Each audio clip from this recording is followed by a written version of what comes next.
Holy crap. Just watch the Avengers Doomsday trailer and literal goosebumps when Steve Rogers said, "Hey pal, I can't." It finally feels like Marvel is so damn back. The trailer clearly shows us that major heroes of the Marvelverse have come together to fight the greatest threat of the time, Doctor Doom. I guess this is going to be that Marvel film of our dreams, which breaks down all the boundaries and brings in the greatest superheroes of all time. I even caught a glimpse of Gambit. Oh my god, we are so in for this roller coaster. Thor is in full leader mode, experienced and battle-hardened, but also a heartbroken warrior who lost a lot of friends. We lost them too, and it still hurts. But whatever thin strings we have left attached to the original Avengers will be pulled in Doomsday, and no, my heart can't stop racing. I am pretty sure every Marvel fan is yelling and jumping right now. And it's easy to miss some really intriguing details in such excitement. But don't worry, I played the trailer on loop to find out everything you might have missed the moment this started. Something we may not be able to deter. Marvel is giving Xavier and his school a new spin. The trailer opens with a shot of the name board, Xavier's School for Gifted Youngsters, lying in a shadowy corner, covered in dust. Now, at first I thought that they might be picking up after the ending of Dark Phoenix, where Charles Xavier leaves the school, and we also see Magneto on good terms with Xavier in the final sequence. That's where fans started wondering about the timeline where the X-Men fit into Doomsday. Now, if Marvel decides to continue from the ending of the 2019 film, whose events were set in 1992, that would mean a gap of many years and a whole lot of unknown events that have not been shown before Doomsday takes place. But then again, they could be doing the same thing they did with Spider-Man No Way Home and embrace the multiverse, especially after Deadpool and Wolverine. The official premise gives us another major clue by describing them as original X-Men from a separate universe. This suggests that Marvel may be bringing back the classic Fox-era versions of these characters, but from a different reality rather than directly continuing the Fox timeline. That way, they can use the same characters and their history while avoiding some of the continuity problems of the previous films. However, we have to keep in mind that it would also mean they are not treating Logan as the ultimate future of this branch. Lastly, taking some inspiration from comics like House of X and Powers of X, where we see Xavier and Magneto reunite after the old dream of the X-Men has fallen apart, might also be on the table, at least on the emotional and thematic beats. Then all of us put together, and they died. Thor's subtle homage to the original Avengers. In a fiery moment, quite literally, we see Doctor Doom has landed on Earth, and the heroes must come together to save humanity from him. When Thor walks in and starts briefing Falcon, Ant-Man, Bucky Barnes, and the others, he chooses his words very carefully to give a homage to the OG Avengers. Thor says that he had fought with many warriors in his time, and they were way stronger than all of them put together in the room, and they died. I guess there's a reason that the camera first showed these three, before panning to show us the other members, because they knew what he was talking about. The loss, the deaths of their fellow friends, and I guess Thor has now stepped into that building with a new determination, a promise to avenge the fallen heroes who are not here to protect the Earth anymore. He wants to do it for them. He wants them to survive in each young hero's heart and encourage them. Oh, what a beautiful moment. The new Avengers headquarters makes a powerful return. One of the coolest little details in the trailer is the return of the iconic Avengers Tower, but with a very different identity this time. If you remember, the tower was already brought back into the spotlight in Thunderbolts, but sadly, the legendary building was bought by Valentina Allegra de Fontaine, who transformed it into the Watchtower. However, at the end of the film, there was a 14-month time leap, and we saw that the Thunderbolts took possession of the Avengers Tower and were fighting over copyright issues over the name Avengers. The Doomsday trailer shows that Tony Stark's futuristic headquarters are still very much the base of every operation and has been redesigned. What makes the scene even more interesting is the screen behind the heroes. It shows 3 mysterious circles, and though Marvel has not confirmed what this means, we can assume that it is showing the 3 different realities colliding in the movie, namely Earth 616, Earth 828, and the universe of the original X-Men. What was the huge golden-ish energy surge? Did you notice the energy explosion that made Xavier cover his eyes with his arms? Yes, that is one of the biggest signs of a multiversal incursion. The official premise reads as, 14 months after the events of Thunderbolts, groups of heroes from 3 different universes, the Avengers, Wakandans, and New Avengers from Earth 616, the Fantastic Four from Earth 828, and the original X-Men from a separate universe converge to face the existential threat of Doctor Doom. That means something major has happened which has caused realities to overlap and result in catastrophic universe-shattering collisions, and Doctor Doom has entered the scene because of this. See, Marvel describes an incursion as a dangerous event where the boundaries between the universes corrode, and they go against one another and both realities face complete destruction. However, when an incursion begins, a clock starts ticking, and there is an 8-hour window where the 2 Earths are in harmonious alignment, existing next to each other. This makes even more sense because Xavier says that, before this day is done, we shall be faced with an unthinkable decision.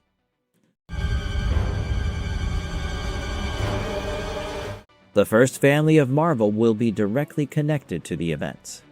We saw Reed Richards walking out of the spaceship with his wife Susan, Johnny, Ben, and Thor before the Asgardian god proceeds with the induction speech. Yes, they landed here from a different reality, but if you remember the post-credits scene of the Fantastic Four First Steps 2025, we already saw a man in a green cloak, holding a metal mask interacting with Reed and Susan's young son, Franklin.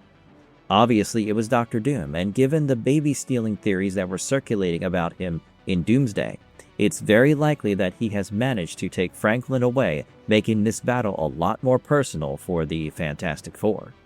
In fact, there's a shot where Johnny, in his Human Torch form, is hugging a blonde character, and it might be Franklin, who got saved, or he is embracing his sister, who needs a whole lot of consolation after losing her child. Thor is in his Stormbreaker era. You know, I can never forget the lines when Loki was startled by sudden lightning and Cap went, "Scared of a little lightning? I'm not overly fond of what follows." That's Thor for you. I don't think he needs any introduction. Now, the God of Thunder has several weapons to choose from in a fight, but ever since the Avengers Infinity War 2018, Thor seems to have grown fond of Stormbreaker a little more, and if anything, what Love and Thunder did was to establish this point. Now, the general idea is that Stormbreaker, made from Uru metal and the heat of a dying star, is stronger and more destructive than Mjolnir in the Marvel Cinematic Universe. Stormbreaker was the weapon which allowed Thor to cut through the energy beam of all the 6 Infinity Stones and injure Thanos. That means the moment you see Thor carrying this weapon, you get an idea of how goddamn big the threat is. And as a matter of fact, the trailer even showed us Doctor Doom resisting Stormbreaker's ground-shattering lightning blow with just 2 of his fingers. So that I may fight once more, defeat one more enemy, and return home to her. Thor learned from his past lessons. Though Doctor Doom stopped Thor's fierce attempt to kill him, it is interesting to note that this time he went for the head. The Asgardian god effed up in Avengers Infinity War when he failed to kill Thanos when he drove Stormbreaker into his chest. Thanos managed to survive the blow and activated the Infinity Gauntlet, but now he has taken the lesson of going for the head and he is not ready to repeat the same mistake. Shang-Chi is finally back. After all these years, Marvel has finally heard our complaints and is bringing back Shang-Chi. The character debuted in MCU back in the 2021 film titled Shang-Chi and the Legend of the Ten Rings. The movie established him as the wielder of the mystical 10 rings, and boy, Simu Liu gave us a brilliant performance. Those martial arts moves, they were absolutely bonkers, man. Now, in the mid-credits scene, we saw him meeting Bruce Banner and Carol Danvers and discussing the origin of the rings, and they realized that they were acting as a beacon to something. I don't know, man, but I think there might be a 1 in 1,000 chance that these rings guided Doctor Doom. Major members of the Thunderbolt cast are set to return. Of course, we have Yelena Belova returning in Doomsday, and the trailer has given us some great moves from her, proving her capability to carry on the Black Widow legacy. And we also got a glimpse of the iconic electrified Widow batons. Oh god, I miss Natasha. We also have Ghost, aka Ava Star, and given she can phase through solid objects, she might be an important player in the game who can launch unpredictable attacks. Then there's Red Guardian, and I am sure his decades of combat experience will give him a significant role, while John Walker's super soldier abilities can help the team hold off the attacks for a while. But my biggest bet is on Sentry. Those of you who are comic nerds know for a fact how powerful Sentry is. Sentry is described to have the power of 1,000,000 exploding suns. As a result, Bob Reynolds possesses immense super strength, near invulnerability, flight, incredible speed, and devastating energy projection, making him a wild card in this movie.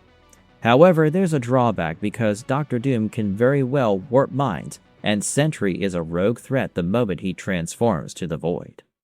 Namor and Shuri are set for a glorious return.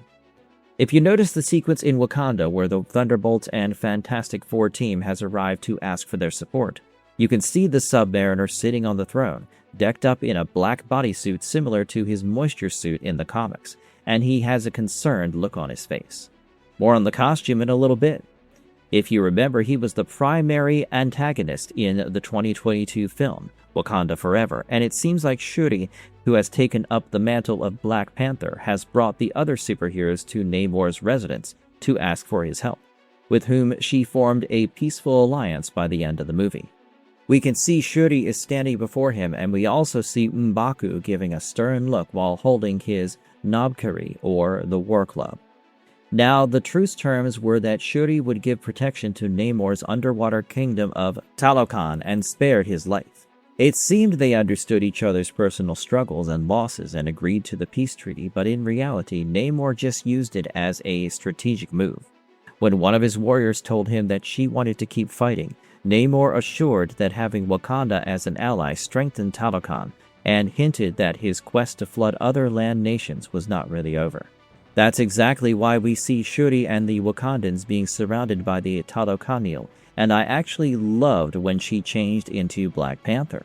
It's possible this would be a part of Wakanda's personal battle against the Talokanil, where the Thunderbolts and Fantastic Four help them and win their trust. Because there is a shot of M'Baku shaking hands with the Thing, and doing the Wakanda Forever gesture, while she nods affirmatively to Susan Storm. But then again, I guess Namor too will be fighting alongside the other heroes, as we see him flying in one shot. Susan Storm is holding off the ocean. We have seen how powerful Susan Storm, aka Invisible Woman, is just last year in Fantastic Four: First Steps. The woman literally fought against Galactus while being pregnant and gave birth in space. As I said earlier, the first family of Marvel might have a higher stake in this battle against Doctor Doom, and to that end we got a few glimpses of Invisible Woman projecting her nearly indestructible psionic force field, and in another shot she seems to be holding off an entire ocean. It's possible she did this to let the meeting between Wakanda and Talokan take place.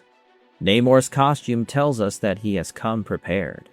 When the King of Atlantis appeared in issue 67 of the Submariner in 1973, we saw the moisture suit for the first time, which was designed to supply water to his pores when he stayed on the surface for extended periods, to prevent Namor from becoming dehydrated.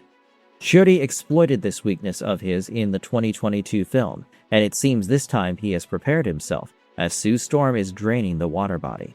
The moisture suit looks beautiful with the blue scales, and somewhere it reminds of the mid-2000s or the early 2010s looks of Namor in the Marvel Comics. Where is Thor and Doctor Doom fighting?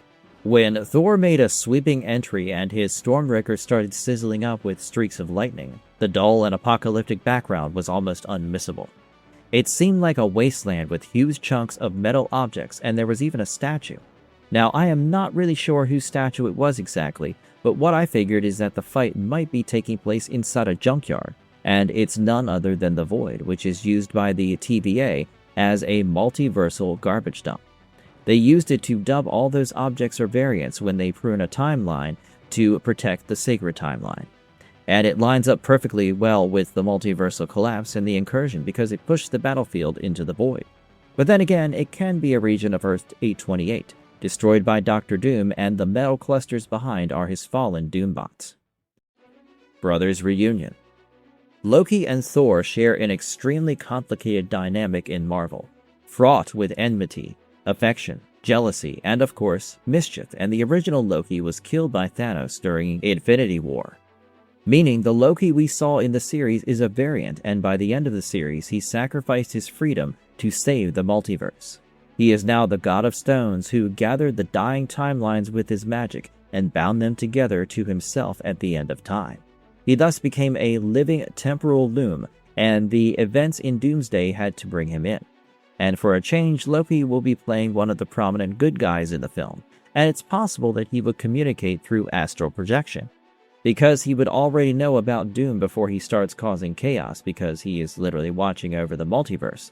And I keep thinking Thor and Loki so close in the narrative might just lead to a moment where the brothers reunite and finally bury the hatchet, even if Loki is not his physical form.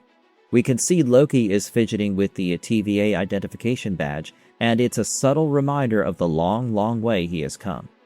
Hiddleston has told The Hollywood Reporter, Loki felt like a closure, and when Marvel called about Avengers Doomsday, it was going to be starting from that endpoint. So there was no sense of unstitching or undoing all of that development. That development still stands as a place to begin. Gambit is back. The Void, TVA, Loki. Yeah, it makes sense how Gambit popped up. Played by Channing Tatum, Gambit made his MCU debut in Deadpool vs. Wolverine 2024, and was introduced as a resident of the Void because he is a variant of Remy LeBeau. This Gambit is a member of the Resistance who opposes Cassandra Nova, but the variant hits close because of his signature comic-accurate suit and that heavy Cajun accent. Interestingly, Gambit is also a member of the X-Men, though he joined the team decades after the original 5, appearing in issue 266 of The Uncanny X-Men, 1990. He is known for his powers of charging objects with kinetic energy so they can go boom, but the explosive card tricks are primarily associated with the X-Men franchise, and we see him charging the card along with his bull staff in the other hands as they emit a purple glow while fighting against Shang-Chi, and as against how Deadpool vs. Wolverine treated him. You know, with some silliness, he appears to be way more serious in this film.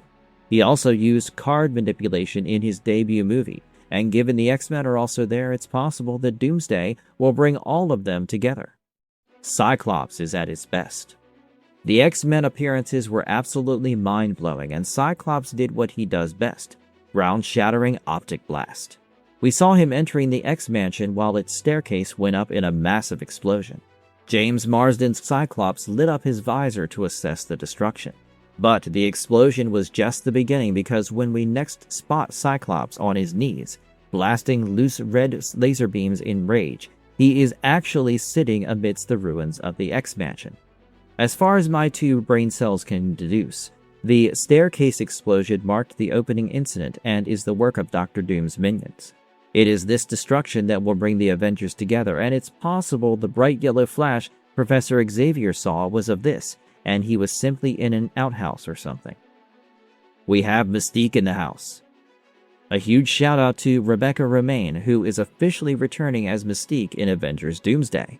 The actor who originated the shape-shifting mutant in Fox's original X-Men trilogy is finally back as part of the massive crossover cast, and in the trailer, Mystique is seen using her powers to impersonate Yelena Belova. The two do not share any massive comic arc, and seeing them fighting has marked a different kind of curiosity among fans. Romijn is extremely excited about her comeback, and in a conversation with The Hollywood Reporter, she said, "It was very surreal to be with my old cast as well as a new cast. I had crazy dreams while I was there for a large chunk of shooting. Like, really kind of regressive dreams. My brain was really trying to organize, like, wow, this is a character I played 25 years ago, 20 years ago.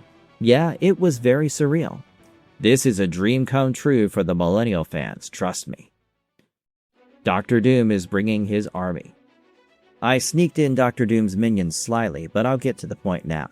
The internet is buzzing with theories that in Avengers Doomsday, Dr. Doom would be taking control of X-Men's iconic Sentinels. And oh boy, are they scary. Created by scientist Bolivar Trask, the Sentinels in X-Men are giant mutant hunting robots who are designed to detect and eliminate mutants. The X-Mansion blowing up is now making a lot more sense, right?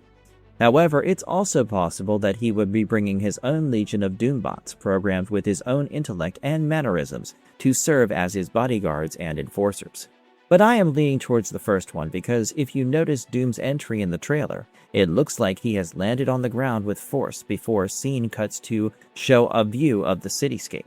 Well, what I feel is that Dr. Doom casts some kind of spell by slamming his fist into the ground, and that's how he seized control of the X-Men's Sentinels. Maybe Reed Richards will have an access to Wakandan technology. In Marvel Comics, there have been quite a couple of moments where Reed Richards and T'Challa worked together and Reed used the Wakandan technology. For example, in issue 56 of Fantastic Four, T'Challa airdropped special vibranium bands to Mr. Fantastic to help him. Reed made wearable vibranium knuckle guards and employed them to neutralize and trap the villain, Ulysses Claw, the sound-powered villain. And we have already seen Shuri taking Wakandan technology to a new level in the 2022 film. Damn, she even managed to make the heart-shaped herb synthetically and upgraded the Black Panther suit. Honestly, it would be a beautiful tribute to T'Challa's Black Panther if Reed gets his hands on Shuri's developments, and the two can together create something insanely powerful. Please let this work.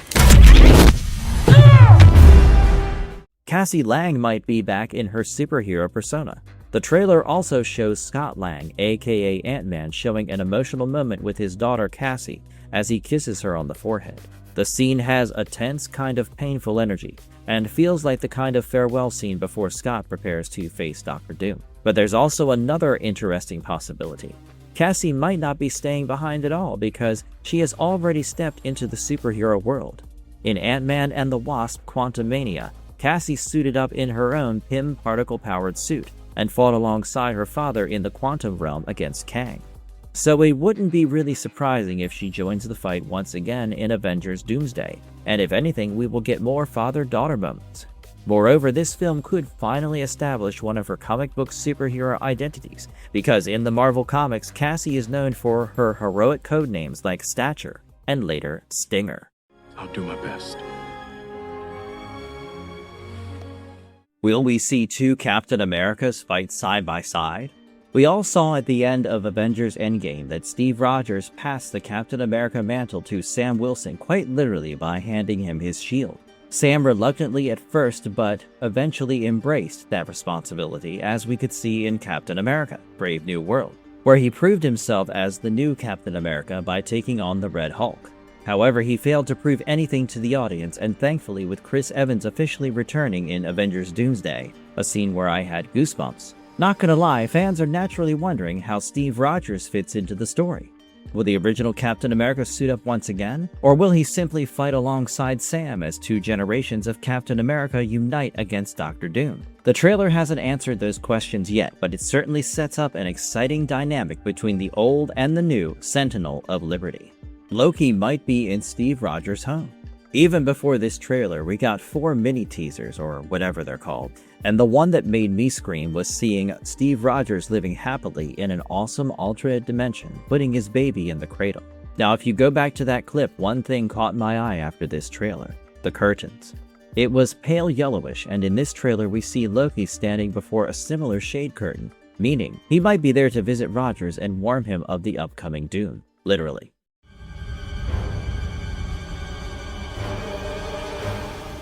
Dr. Doom might be from Earth 828. The most interesting point in the trailer is Dr. Doom's accent. It's Eastern European, which kind of justifies that this one is not a variant of Tony Stark. Born as Victor Werner von Doom, this supervillain's homeland is actually a fictional country in Eastern Europe known as Latveria. Doom was born to a Latverian healer and a Romani sorceress. Victor von Doom devoted his life to mastering both advanced science and the mystic arts.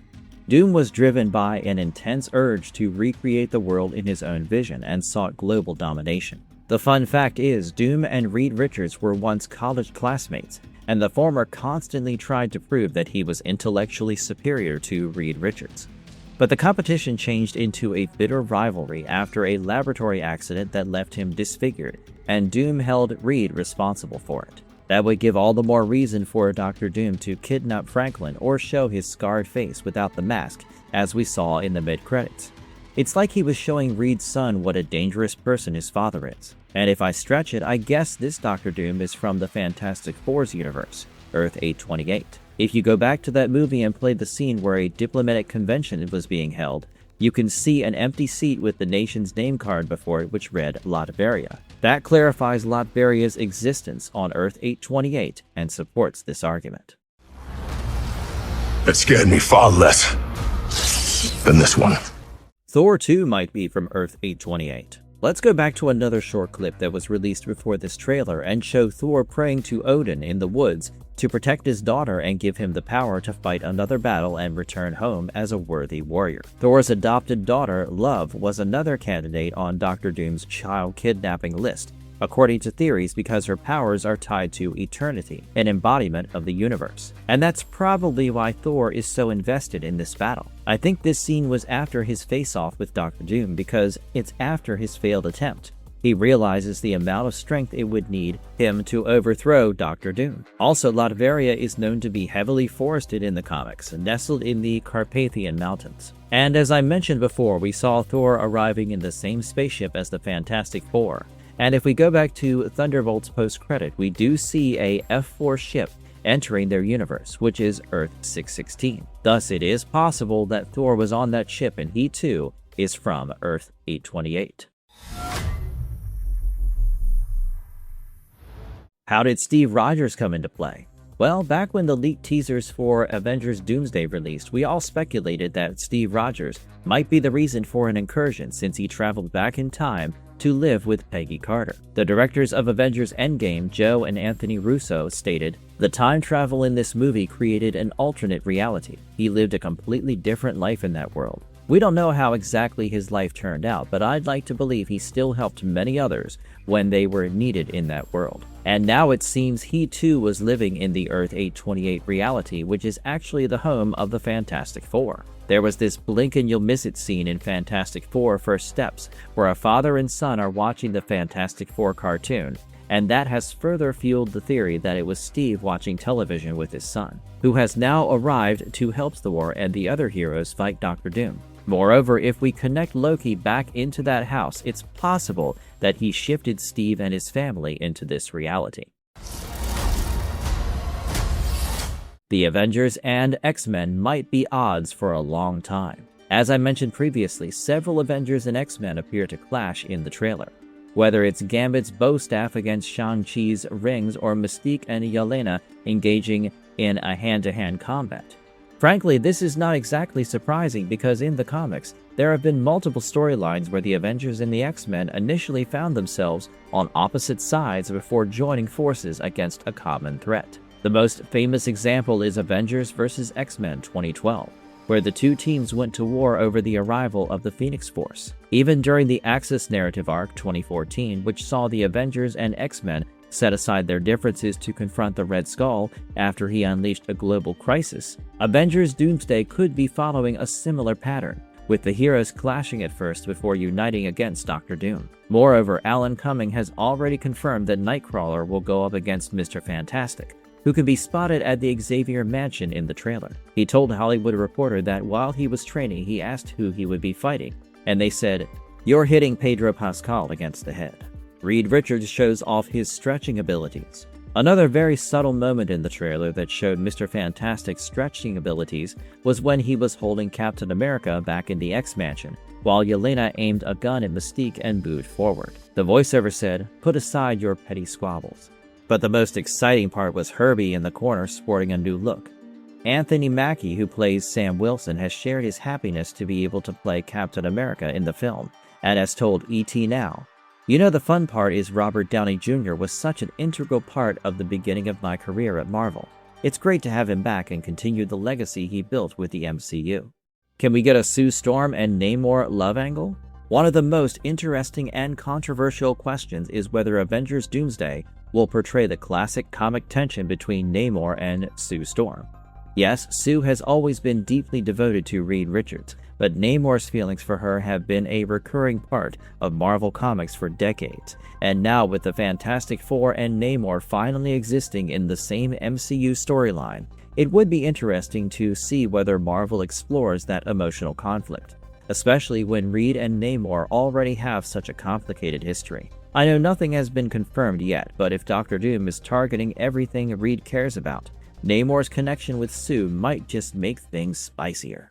Alright guys, that's all for today. Avengers Doomsday is going to be a huge milestone in the Marvel Universe, and we already know it is adapting the Secret Wars storyline. This movie will be a major building block for Avengers Secret Wars, which is scheduled for a 2027 release. However, given Professor Xavier and Magneto's heartfelt moments, along with the emotional voiceover, I have a feeling that we might lose some more heroes in the battle against Doctor Doom. Anyway, the trailer was absolutely insane, and I loved every bit of it. Jump into the comments below and share all your theories.